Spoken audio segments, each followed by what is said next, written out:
Hello everyone, আসসালামু আলাইকুম। আপনারা কেমন আছেন? নিশ্চয়ই ভালো আছেন। তো আজকে আমি হাজির হয়ে গেলাম নতুন একটি রেসিপি নিয়ে। রেসিপিটি হলো শাকের পাকোড়া। শাকের পাকোড়া বানিয়েছিলাম, সেটাই আপনাদের সাথে আজকে শেয়ার করব। এখানে আমি 1 কাপ বেসন নিয়েছি, পেঁয়াজ কুচি, কাঁচামরিচ কুচি রেখেছি, আর এখানে সব পদের মশলা রাখা আছে। আর এখানে শাক কুচি করে কেটে ধুয়ে রেখেছি বাটিতে, দেখতেই তো পাচ্ছেন।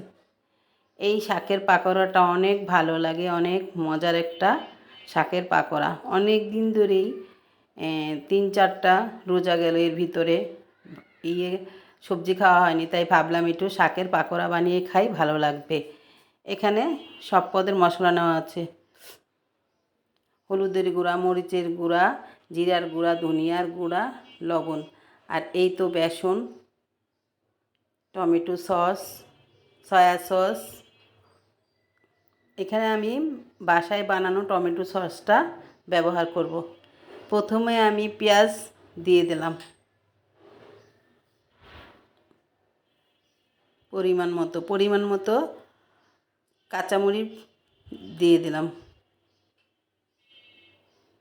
এই তো হাফ চামচ লবণ দিয়ে দিলাম। আর এখানে সব পদের মশলা হাফ চামচ করে নেওয়া ছিল, কারণ শাকের পরিমাণটা কম, তাই। আপনারা যদি শাক বেশি করে নেন বা বেসনটা বেশি করে দেন, তাহলে একটু বাড়িয়ে বা কমিয়ে নিতে পারেন, কোনো সমস্যা নেই। এই তো আমার বাসায় বানানো টমেটো সসটা এখানে 2 চামচ দিয়ে দিলাম। এখন একটু সয়া সস দিয়ে দেব 1 চামচের মতো।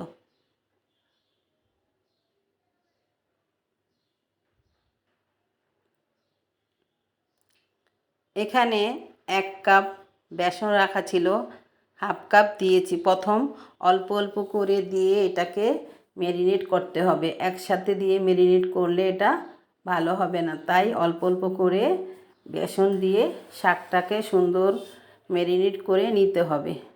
এই তো আবার আরেকটু বেসন দিয়ে দিলাম, দেখতেই তো পাচ্ছেন। এটা বানিয়ে রাখার কোনো প্রয়োজন নেই, এটা ম্যারিনেট করে সাথে সাথেই এটা বানানো যায়, এই পাকোড়াটা। এই তো আমি আগে থেকে একটা চুলোয় প্যান বসিয়ে রেখেছি, তেল গরম হাই লোটে গরম করে রেখেছি এবং লো হিটে দিয়ে ভাজতেছি। এই তো আমি একটা পাকোড়া দিয়ে দিলাম, আস্তে আস্তে করে সবগুলো পাকোড়া দিয়ে দিচ্ছি। এই যে এইভাবে গোল গোল করে পাকোড়াগুলো শেপ করে দিয়ে দিচ্ছি, দেখতেই তো পাচ্ছেন। অনেক দিন ধরে অনেক কিছুই খাওয়া হচ্ছে, তাই ভাবলাম একটু সবজি জাতীয় কিছু, শাকসবজি জাতীয় কোনো কিছু খেলে হয়তো ভালো লাগবে, তাই ইফতারির সময় এই পাকোড়াটা ভেজে নিলাম। আপনারাও বাসায় ট্রাই করে দেখতে পারেন।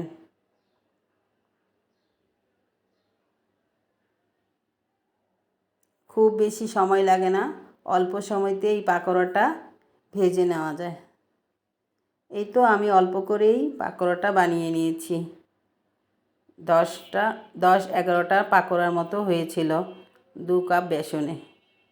এটার ভিতরে আপনারা চাইলে চাইলের গুঁড়া দিয়েও পাকোড়াটা ভাজতে পারেন।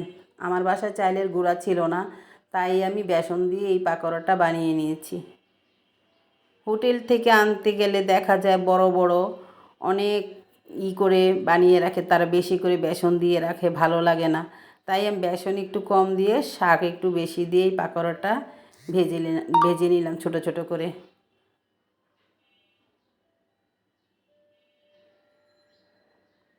দর্শক, আমার এই শাকের পাকোড়াটা যদি আপনাদের ভালো লেগে থাকে, তাহলে অবশ্যই অবশ্যই একটা লাইক দিয়ে দেখা শুরু করবেন এবং একটা কমেন্টস করে জানাবেন শাকের পাকোড়াটা কেমন হয়েছে, এবং একটা সাবস্ক্রাইব করে দিবেন। যারা করেছেন তাদের অনেক ধন্যবাদ, যারা করেননি তারা এক্ষুনি একটা সাবস্ক্রাইব করে দিবেন।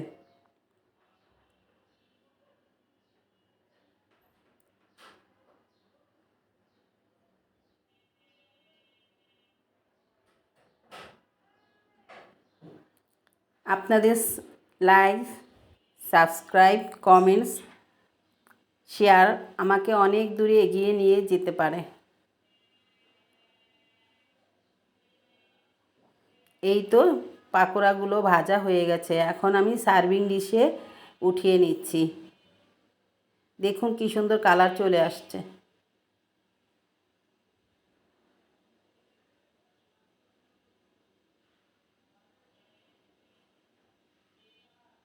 অনেক দিন ধরেই রান্নার কোনো রেসিপি দিতে পারিনি, রোজা চলে আসছে, তাই ভাবলাম একটা রেসিপি দিয়ে দেই। এই তো আমার সবগুলো পাকোড়া হয়ে গেছে।